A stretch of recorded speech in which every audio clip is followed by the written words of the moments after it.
Bismillah wassalatu wassalamu ala nabiyina Mustafa Rasulillah amma ba'du. Jemaah sekalian, semoga senantiasa dirahmati Allah Subhanahu wa taala. Kita lanjutkan pembahasan di bab yang ketiga dari buku ini, yaitu sya'r, rambut Nabi sallallahu alaihi wasallam.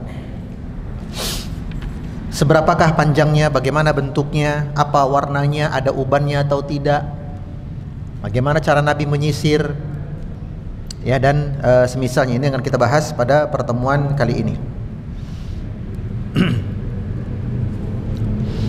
Hadis nomor 24. Hadis ini diriwayatkan dari sahabat Anas bin Malik. Ia berkata, "Kana sya'ru Rasulullah sallallahu alaihi wasallam nisfi udhunaihi." Bahwa panjang rambut Nabi itu nisfu. Nisfu itu artinya apa? Nisfu Sya'ban apa? Pertengahan, betul. Udhunai, adzan. Adzan itu artinya apa? Telinga. Berarti rambut Nabi panjangnya pertengahan telinga. Berarti segini. Panjang rambut Nabi setengah telinga. Ini satu riwayat. Ya, hadis ini juga diriwayatkan oleh Imam Muslim. Kemudian riwayat yang kedua, hadis nomor 25. Dari Aisyah radhiyallahu anhuma, ia berkata, "Kuntu aghtasilu ana wa Rasulullah sallallahu alaihi wasallam min ina'in wahid." Ini bab tentang romantisme suami istri. Aku pernah mandi bareng dengan Nabi lewat satu bejana. Nah, jadi di antara pengikat tali cinta suami istri yang sudah terlanjur melapuh dia talinya, dimakan usia, ya, ikatan yang mulai longgar, Nabi kasih resep, dan resepnya gratis, gak perlu healing mahal-mahal. Salah satunya apa? Mandi bareng, ya. Jadi Aisyah berkata, aku pernah mandi bareng dengan Nabi lewat satu bejana. Wa kana lahu sya'run fawqal jummati wa dunal wafrati. Dan rambut beliau waktu itu, ya, rambut beliau mencapai atas bahu. Mencapai atas bahu. Jadi bahu bagian atas, tapi berarti sudah menutup apa? Telinga. Nah, jadi telinga sudah tertutup, ujungnya hampir bersentuhan dengan pangkal bahu. Berarti panjang rambut Nabi sudah ada dua versi nih, ya kan? Versi satu setengahnya telinga, versi kedua ujungnya rambut sampai menyentuh bahu bagian atas. Lalu hadis yang ketiga,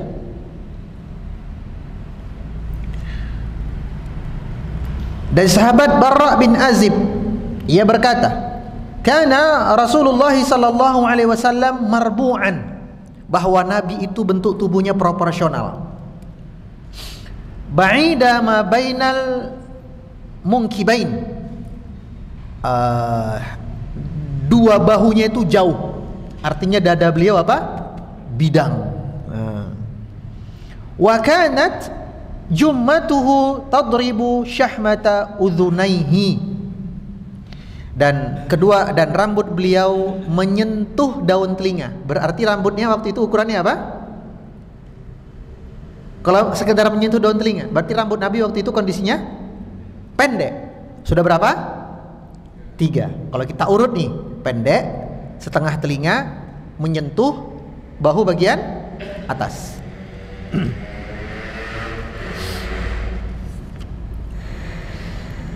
Yang keempat, ini kita kumpulkan sekaligus saja. Dari Anas bin Malik.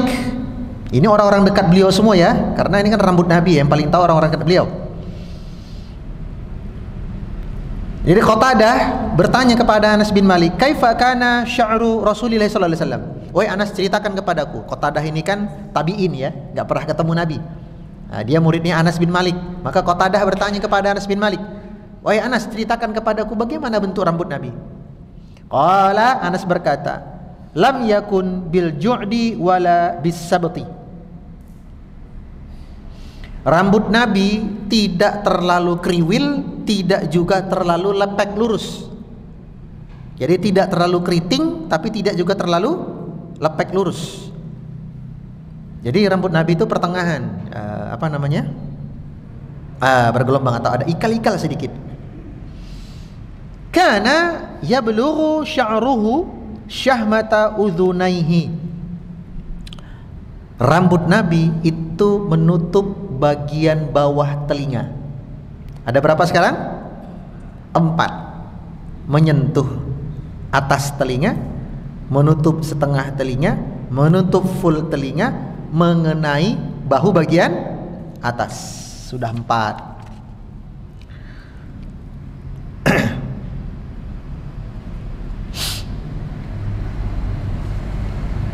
Baik, dari 4 hadis ini dulu kita bisa mengambil pelajaran bahwa Nabi itu nggak ada pakem tertentu untuk panjang rambut beliau. Tidak harus segini, tidak.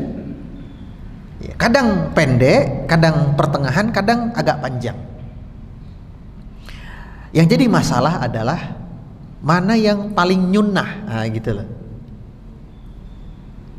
Mana yang lebih mendekati sunnah tentang ukuran rambut seorang laki-laki. Kalau wanita ada jelas kalau dipanjangkan, ya kan? Nah, kalau laki-laki bagaimana? Apakah sunnah bagi seorang laki-laki untuk memanjangkan rambutnya atau bagaimana? Nah, hal ini dirinci oleh Syekh Muhammad bin Shalih Al-Utsaimin terkait perbuatan Nabi itu harus kita ikuti atau bagaimana? Maka beliau membagi beberapa poin-poin. Perbuatan Nabi itu ditinjau dari beberapa poin. Poin yang pertama, perbuatan Nabi yang wajib mutlak untuk dikerjakan tanpa ada nego-nego. Saya ulangi. Yang pertama, jenis pertama apa? Perbuatan Nabi yang wajib mutlak untuk apa? Dikerjakan. Tidak ada kompromi. Apa contohnya? Tauhid, ya. Ini gak ada kompromi itu. Islam, iman, gak ada kompromi. Salat, rukun Islam. Ini diantara poin yang pertama, perbuatan Nabi yang wajib mutlak untuk kita kerjakan, kita lakukan. Yang kedua, bentuk perbuatan Nabi yang sunnah muakkadah, artinya sangat-sangat dianjurkan bagi kita untuk mengerjakannya, dan jika kita tinggalkan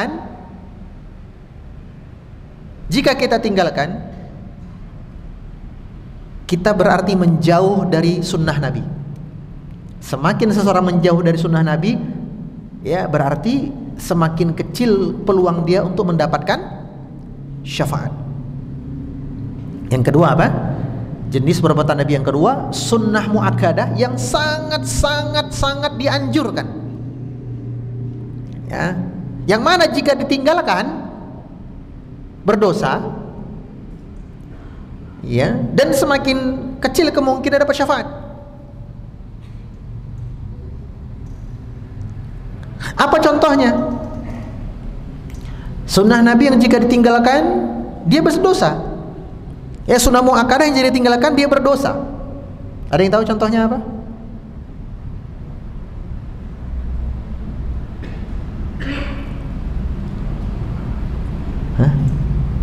Salat berjamaah di masjid bagi laki-laki. Jika tidak ada uzur, dia berdosa. Lain cerita kalau ada uzur. sakit berat, hujan deras, musafir, begitu ya. Nah, itu kan ada uzur. Nah, tapi kalau nggak ada uzur, dia berdosa. Yang ketiga, perbuatan Nabi yang sifatnya sunnah, ditinggalkan tak mengapa, tapi jika dikerjakan sangat baik. Ya, perbuatan Nabi yang sifatnya sunnah ditinggalkan nggak masalah, tapi jika dikerjakan sangat baik. Contohnya apa? Witir 1 rakaat minimal, qobliyah subuh, kemudian surat Al-Kahfi siang hari atau malam Jumat, ya, siang Jumat atau malam Jumat. Ditinggalkan nggak masalah, nih nggak masalah. Cuman eman-eman ngono lho. Eman-eman. Sudah berapa? 3. Yang keempat,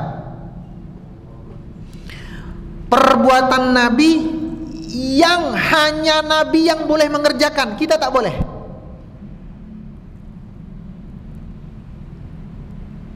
Perbuatan Nabi yang hanya Nabi yang boleh mengerjakan. Beliau kerjakan, tapi bukan untuk kita tiru. Itu mutlak milik beliau saja, yang lain nggak boleh. Apa contohnya? Nikah lebih dari 4. Hanya Nabi saja yang boleh. Beliau kerjakan, bukan untuk kita tiru. Ini yang keempat, perbuatan Nabi yang hanya Nabi yang boleh melakukan. Yang kelima, perbuatan Nabi yang sifatnya manusiawi. Contohnya apa? Makan, minum, tidur, ya, sifatnya mubah, manusiawi. Nah, perbuatan Nabi yang sifatnya mubah, manusiawi ini, karena mubah berarti kan boleh-boleh saja. Bisa nggak kita ubah jadi berpahala?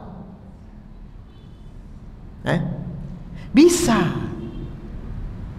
Kalau yang wajib, yang sunnah tadi kita tahu lah. Tapi kalau perbuatan yang mubah, makan, minum, tidur, kita konversi menjadi pahala, bisa?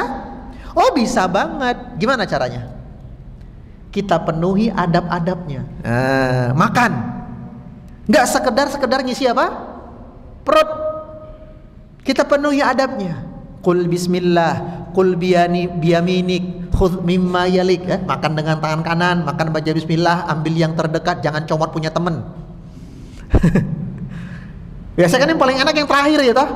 Kita lihat bakso kawan tuh, kok nggak dimakan-makan bakso yang paling gede? Oh, kamu nggak mau ya? Wah, nggak boleh. Ya. Nah itu, makan hukum asalnya mubah, tapi bisa menjadi pahala jika tadi apa, salah satunya dipenuhi adab-adabnya. Yang kedua, caranya gimana supaya jadi ibadah pahala? Diniatkan untuk ibadah. Contohnya tidur. Nah, tidur ya kan? Kita penuhi adab-adabnya, dapat pahala. Tidur sesegera mungkin, berwudu sebelum tidur, sholat sunnah 2 rakaat, membaca doa kemudian diusapkan ke bagian tubuh, lalu miring ke kanan. Kemudian supaya pahalanya tambah banyak, kita niatkan tidur ini untuk apa? Supaya bisa bangun gasik untuk mengerjakan ibadah berikutnya. Maka sepanjang malam suaminya ibu ngorok dapat pahala, makanya ngoroknya jangan di stop. Maksudnya tidurnya ya, udah berpahala itu. Karena niatnya untuk besok bangun ibadah gitu. Jadi bisa ya, amal mubah jadi pahala. Sudah berapa? 5. Yang keenam, perbuatan Nabi yang kita tidak tahu. Ini termasuk yang dianjurkan, atau termasuk yang mubah, atau termasuk yang wajib, atau termasuk yang dilarang. Yang keenam ini, perbuatan Nabi yang kita tidak dikasih tahu, dan para ulama juga tidak melompokkannya kemana-mana. Apakah ini wajib, sunnah, dibolehkan, dilarang, atau bagaimana? Contohnya apa? Rambut. Nah itu tadi, memanjangkan atau memendekkan rambut. Jadi oleh para ulama ini tidak digolongkan ke poin 1 sampai 5, enggak. Dia dimasukkan ke poin yang ke-6. Artinya poin yang ke-6 ini termasuk contohnya memanjangkan rambut atau memendekkan rambut itu disesuaikan dengan urf, kebiasaan masyarakat setempat. Khair. Artinya jika menurut masyarakat setempat yang pantas tuh laki-laki yang rambutnya ya pendek misalnya. Kalaupun panjang nggak kelewat sampai bisa dikepang. Iya. Berarti hukumnya berubah menjadi sunnah karena uruf. Maka dianjurkan untuk mengikuti urufnya masyarakat. Sehingga tidak benar anggapan rambut laki-laki itu sunnah kalau gondrong. Gak dilarang juga, enggak. Tapi kalau menganggap itu yang paling sunnah juga gak tepat. Maka akhirnya dikembalikan kepada apa? Urf, kebiasaan masyarakat. Contoh lagi, baju kurta, gamis kurta gitu. Sunnah atau bukan? Diwajibkan, disunnahkan, dibolehkan, dilarang, atau masuk yang ke-6? Masuk yang ke-6. Kita tidak tahu nih, yang mana ini? Tidak ditentukan, wajibnya, sunnahnya nggak ditentukan. Artinya, kembalikan lagi ke kebiasaan masyarakat. Kalau masyarakat ya biasa aja sih, mau pakaian batik, mau kemeja, mau kemko, mau kurta, mau jubah, bagi kami biasa-biasa sudah. Berarti dianggap sudah terbiasa. Tapi kalau di Saudi, jenengan kalau umroh, nah saran saya, urfnya kan beda di sana ya, urfnya beda. Jangan pakai sarung. Kalau di sini kan, apa namanya, urfnya pakai apa? Sarung. Kalau di sana, jangan pakai sarung. Kenapa? Karena kebiasaan orang Arab Saudi, sarung itu dipakai untuk laki-laki yang selesai jima dengan istrinya.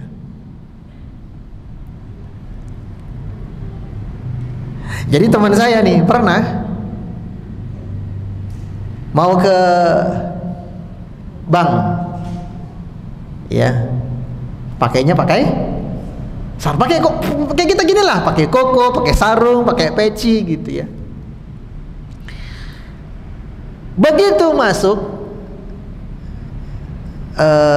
apa namanya, petugas depan meja itu, CS ya, mbak-mbak customer service-nya itu, cekekean, pakai ngomong bahasa Arab. Lalu satpam narik dia. Satpamnya enggak marah besar-besar, enggak, marah sambil ketawa. Mana ya, gitu. Dia kan bingung, telepon saya, "Bang, aneh nggak boleh masuk bang ini." "Kenapa?" "Nggak tahu." Dia tunjuk-tunjuk sarung saya. "Astagfirullah," saya bilang, "kau ke bang pakai sarung?" "Iya." "Kenapa kok nggak boleh?" Baru saya katakan, karena di sini adatnya laki-laki yang pakai sarung itu habis malam pertama dengan istrinya atau habis jima. Nah, berarti di sana nggak pas. Namun saking banyaknya jamaah Indonesia, iya, karena kan jamaah Indonesia paling banyak di sana ya kan, mengalahkan negara-negara yang hatta kalah loh, jumlah orang Saudi yang umrah haji kalah. Orang Indonesia paling banyak. Karena orang Indonesia saking banyak dan pakai sarung, maka terjadi pergeseran.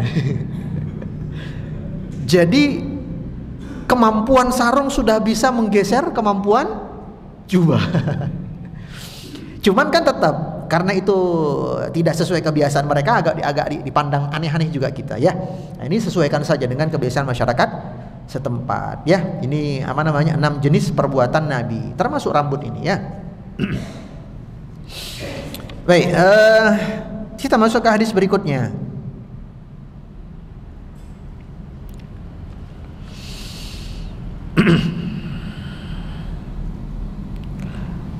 Dari Ummu Hani binti Abu Talib, berarti siapanya Nabi ini? Sepupu ya. Dari Ummu Hani binti Abu Thalib. Ummu Hani putrinya Abu Thalib. Dia berkata, qadima Rasulullah sallallahu alaihi wasallam bi Makkah. Rasulullah SAW tiba di kota Makkah, itu Fatu Makkah ya, peristiwa Fatu Makkah. Walahu arba'u ghadair, dan rambut Nabi itu dipilin jadi 4 bagian. Maksudnya apa? Dipecah jadi 4. Ya, dipecah menjadi 4 bahagian.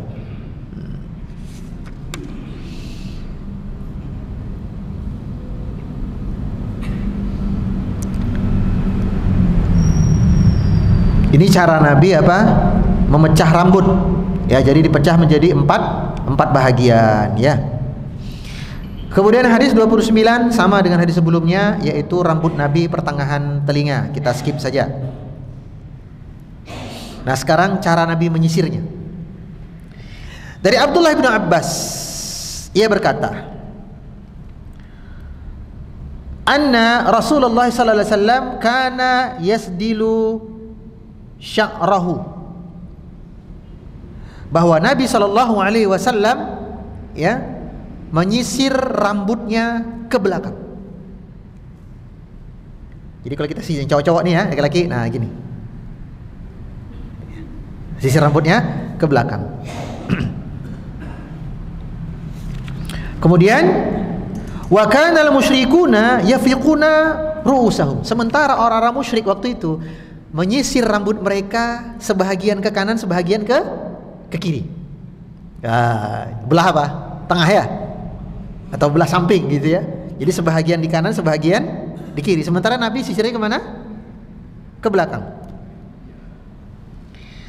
Wa kana ahlul kitabi yasdiluna ru'usahum, sementara ahlul kitab menyisir rambut mereka juga ke belakang. Jadi Nabi ke belakang, kaum musyrikin Mekah bagi 2, ahlul kitab ke belakang. Kemudian katanya Ibnu Abbas, wa kana yuhibbu muwafaqata ahlil kitabi fima lam yu'maru fihi bi syai'in. Nabi kalau di antara 2 pilihan ini, lebih meniru Yahudi Nasrani atau lebih ahlul kitab, lebih meniru ahlul kitab atau lebih meniru kaum musyrikin, Nabi lebih condong ahlul kitab. Saya ulangi, kata Ibnu Abbas apa? Jika ada di antara 2 pilihan ini, agak niru ahlul kitab atau agak niru kafir Quraisy, Nabi lebih memilih meniru ahlul kitab, selama tidak dilarang oleh Allah. Ya, fima lam yu'maru, ya, kata Ibnu Abbas, selama itu tidak dilarang oleh Allah, maka Nabi lebih condong kepada ahlul kitab. Makanya Persia dan Romawi, yang mana yang doa Nabi untuk dihancurkan oleh Allah? Persia. Yang mana doa Nabi untuk ditolong oleh Allah? Romawi. Karena Romawi ahlul kitab, sementara Persia musyrikin. Nabi lebih condong. Jadi Nabi ditanya, wahai Rasulullah, kalau kedua kerajaan itu berperang, kau berharap mana yang menang? Kata Nabi, aku berharap Romawi yang menang. Jadi ada kecondongan jika di antara 2 pilihan itu, selama tidak bertentangan dengan agama. Nah, selanjutnya ada selanjutnya. Thumma faraqa Rasulullah sallallahu alaihi wasallam ra'sah. Kemudian setelah beberapa waktu Nabi pun menyisir rambut beliau ke kiri dan kanan. Artinya apa? Artinya untuk urusan sisiran rambut, ya, karena ini sudah menjadi milik umum, tidak menjadi identitas agama tertentu, maka bebas. Jadi jenengan laki-laki mau sisir ke belakang boleh, mau sisir dibagi 2 juga boleh. Syaratnya 1, ada rambutnya. Lah iyalah, ini nggak ada rambut mau kemana disisir?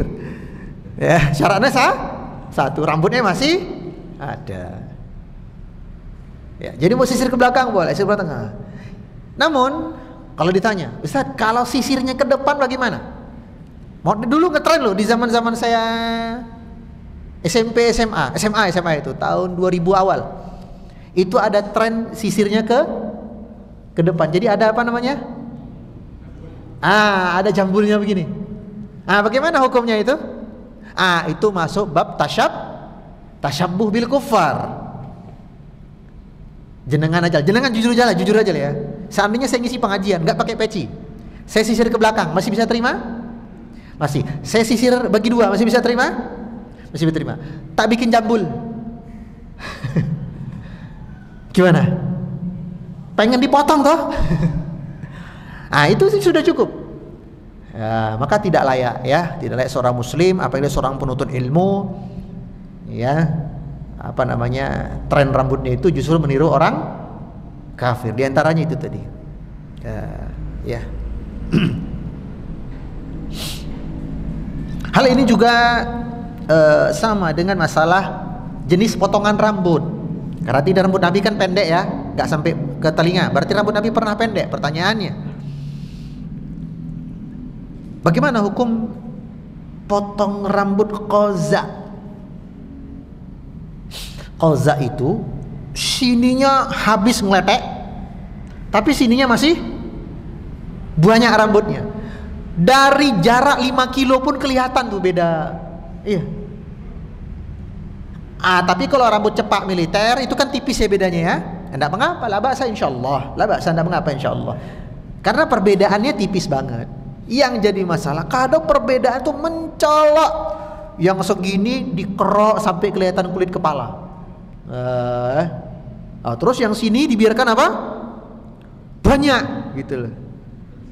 Bagaimana hukumnya? Ini namanya rambut qaza. Motongnya cuman setengah sebagian. Ini yang dilarang Nabi.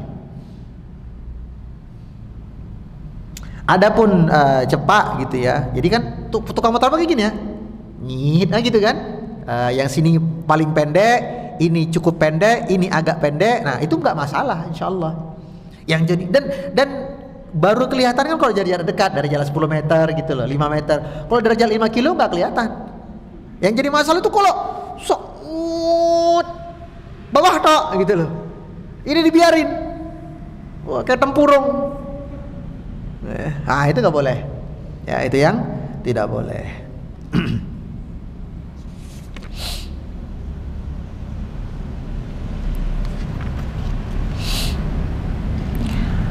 Nah, terkait juga dengan rambut. Ya, terkait juga dengan rambut ini, Syekh Abdul Razak memberikan tambahan komentar. Yang perlu diwaspadai dalam masalah ini adalah bentuk-bentuk penyerupaan dengan orang kafir atau kaum wanita. Tasyabuh bil kufar atau tasyabuh bin nisa. Karena Rasulullah SAW bersabda, "Man tasyabbaha biqaumin fahuwa minhum." Barang siapa yang meniru-niru suatu kaum, Allah golongkan dia ke dalam kaum tersebut. Termasuk dalam perkara rambut. Ustaz, apakah ini berlaku untuk laki-laki saja? Oh tidak. Ini juga berlaku untuk perempuan. Makanya Syekh bin Baz, Syekh Shalih Utsaimin, Syekh Rabi dan para ulama-ulama yang lain yang senior-senior yang sudah wafat mereka ya, itu ditanya bagaimana hukumnya seorang wanita yang memotong dan mewarnai rambutnya supaya mirip dengan siapa? Artis-artis, tapi dia pakai jilbab tertutup, yang lihat hanya suaminya saja kalau di rumah gitu, kalau dibuka. Kalau di luar selalu dia pakai, tapi bentuk potongannya kemudian pewarnaannya itu meniru wanita-wanita fajirah, wanita-wanita pendosa. Boleh atau tidak? Tidak boleh. Meskipun yang dia tiru wanita, masalahnya wanita yang dia tiru wanita fajirah, wanita pendosa, wanita fajirah, fasik. Ya. Apalagi wanita kafir. Karena ini tidak boleh. Ini pernah kami temui kasusnya. Ada seorang wanita, seorang istri curhat, cerita gitu tentang kondisi rumah tangganya. Secara finansial fine-fine saja, lebih dari cukup. Hanya saja suaminya ini liar, nakal, brutal, membuat semua orang menjadi gempar. Malah sun gokong jadi. Suami ini liar. Karena apa liarnya? Karena si suami tidak menjaga pandangan.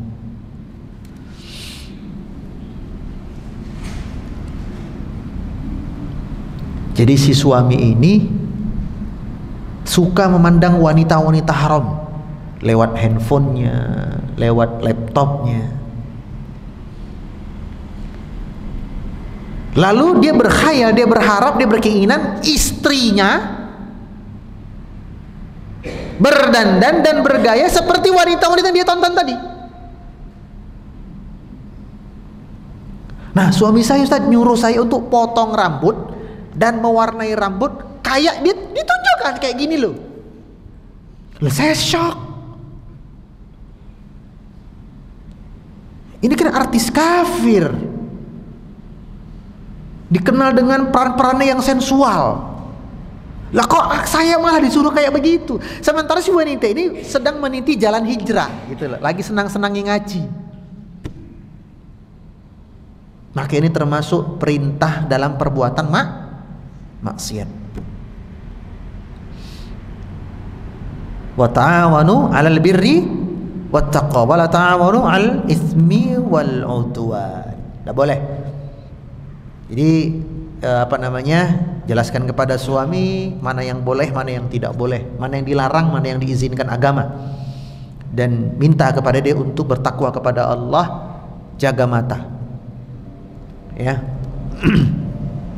Kemudian juga laki-laki dilarang menyerupai wanita, termasuk perkara rambut, karena Nabi sallallahu alaihi wasallam bersabda, la'ana Rasulullah sallallahu alaihi wasallam al-mutasyabihina minar rijali bin nisa.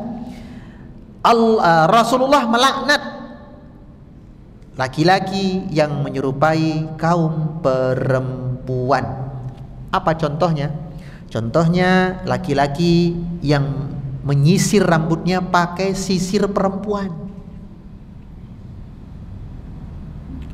warna pink, unyu-unyu, ada love-lovenya, ada teddy bear-nya, ada Hello Kitty-nya, ya. Itu sisirnya. Kemudian cara bentuk hasil sisirannya juga menyerupai wanita. Digiring ke sini, ya kan. Saya pernah kena prank. Kejadian ini yang gara-gara itu saya terperosok ke trotoar yang ada lubangnya, gara-gara saya bingung.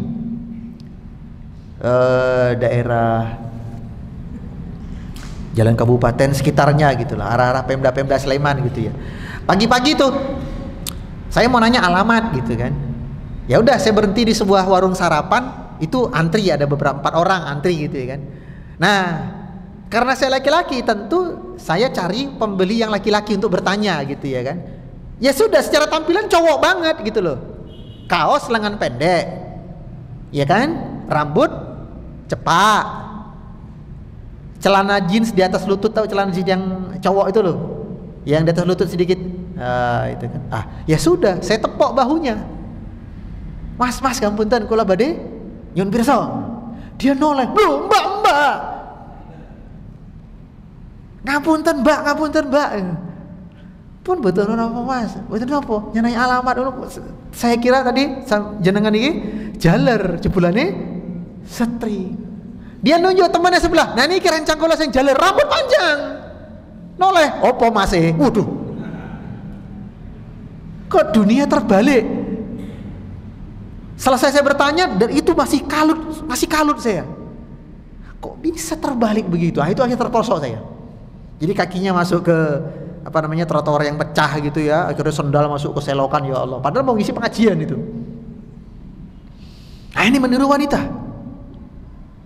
Nah, maka tidak boleh seorang laki-laki dalam urusan apapun, ya perhiasan dan macam, termasuk urusan rambut, untuk meniru kaum perempuan, ya.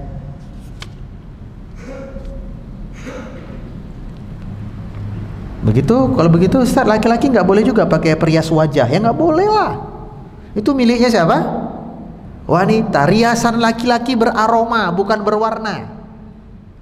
Riasan perempuan berwarna, bukan beraroma.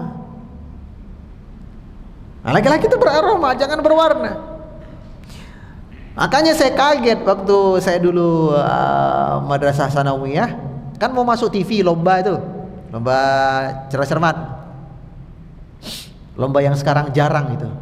Dulu generasi kita dulu ya kan, TVRI kan, lomba cerdas, makanya generasinya sehat. Sekarang lombanya TikTok, sakit semua jadinya, mentalnya yang kena gitu loh.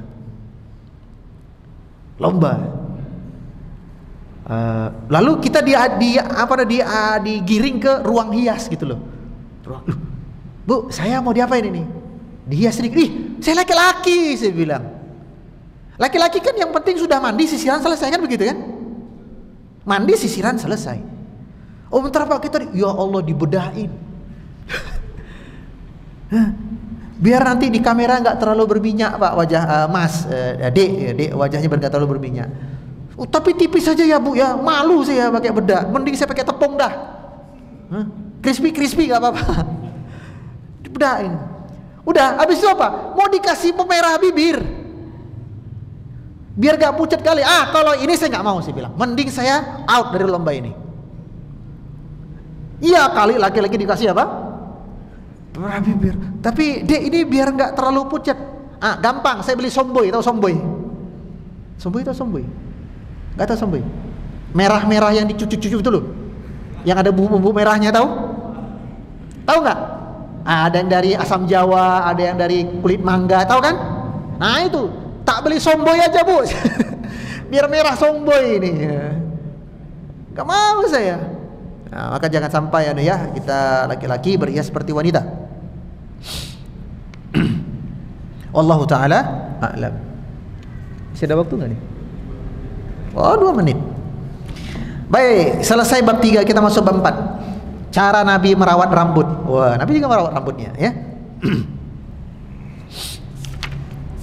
Tapi hadisnya sedikit ini, pendek ya.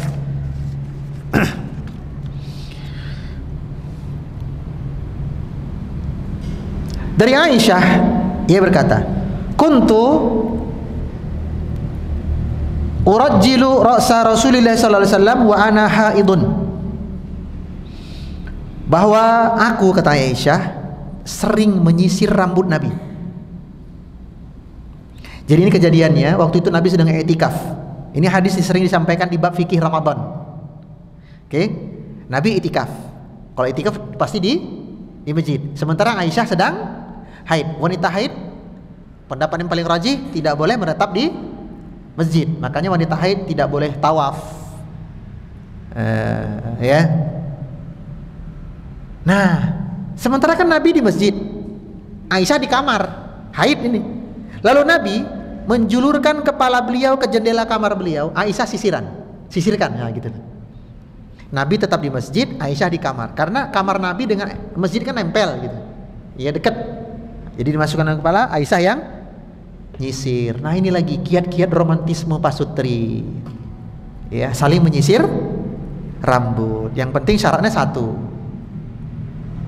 rambutnya masih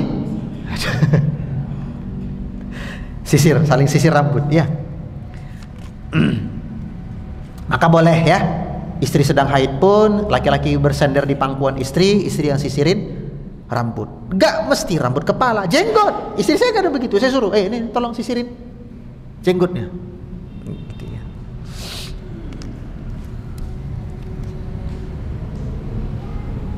Wallahu ta'ala a'lam. Ya, nanti kita lanjut setelah azan karena tinggal 2 hadis lagi insyaallah. Pendek ini babnya.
Kita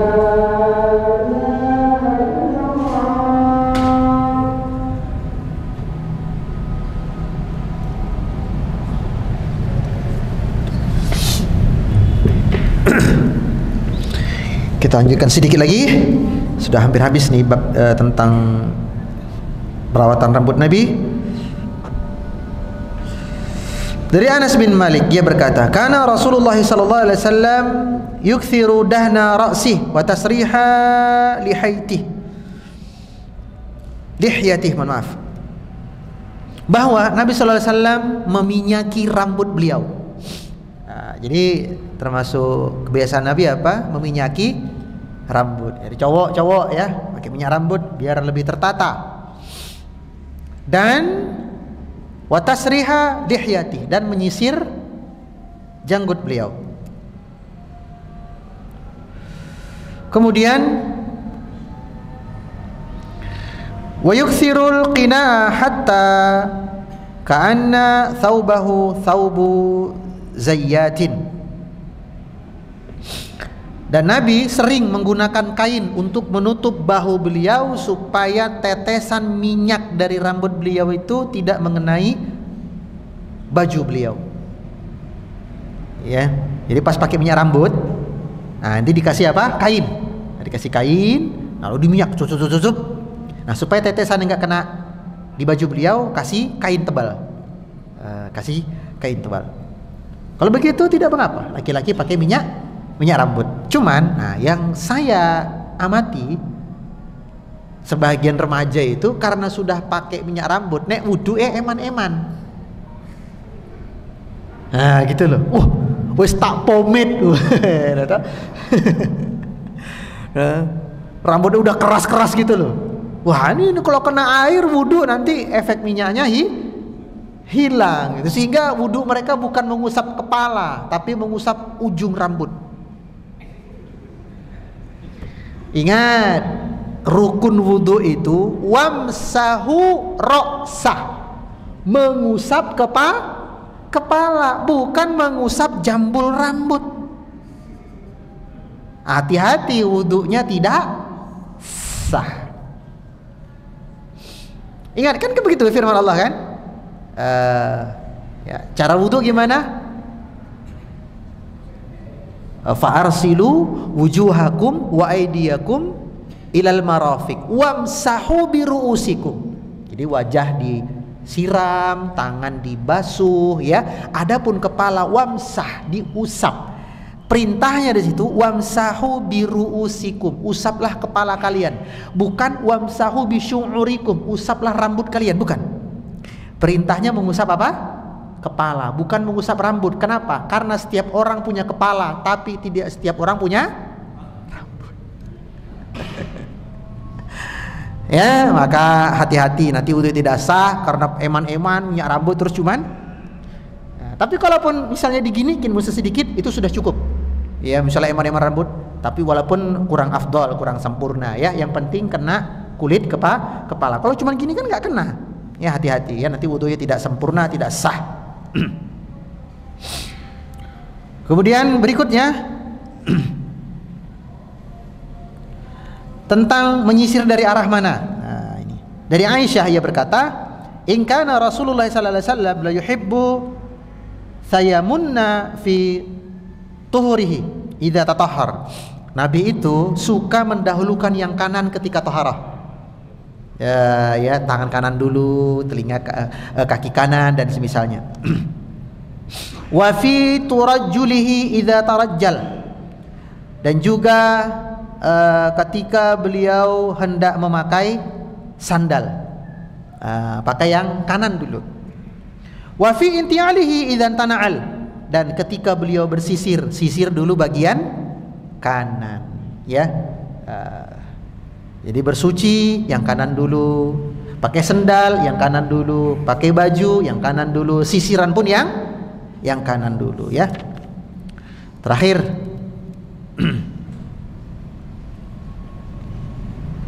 tentang berapa frekuensi Nabi bersisir. Nah, frekuensi Nabi sisiran berapa kali? Sering, jarang, atau gimana? Ya. Dari Abdullah bin Mughaffal, ia berkata, "Naha Rasulullah sallallahu alaihi wasallam anit tarajuli illa ghibban." Dari Abdullah bin Mughaffal, ia berkata, Rasulullah sallallahu alaihi wasallam melarang laki-laki sering bersisir kecuali sekedarnya saja. Jadi orang mendino sisiran, naik motor sisiran, turun dari motor sisiran, kecuali seperlunya saja. Ya, jadi dilarang sama Nabi. Kenapa? Karena yang doyan sisiran itu wanita. Jadi kalau laki-laki sisiran sekedarnya saja. Ini Nabi hendak mengajarkan jiwa-jiwa melankolisnya seorang cowok. Nabi tidak ingin bibit-bibit kewanitaan pada laki-laki itu bangkit. Sering bercermin, sering sisiran, istilahnya apa? Metroseksual. Metroseksual. Kenapa? Karena inilah langkah awal, step awal laki-laki itu jadi banci, jadi gay, jadi LGBT, terlalu sering bercermin. Minimalnya kena penyakit apa? Narsisme. Ya. Kalau berantakan banget, oke sisir. Kalau cuma alah mirip-mirip dikit, set kita punya tangan, kita punya jari. Set selesai. Tapi kalau memang butuh disisir karena out-outan, sisirlah. Namun jangan sering-sering. Wallahu ta'ala alam. Selesai pembahasan kita bab 3 dan 4. InsyaAllah pertemuan berikutnya bab 5 tentang uban Nabi ada berapa. Ya, wallahu ta'ala alam. Subhanakallahumma wa bihamdika, asyhadu an la ilaha illa anta, astaghfiruka wa atubu ilaik. Wassalamualaikum warahmatullahi wabarakatuh.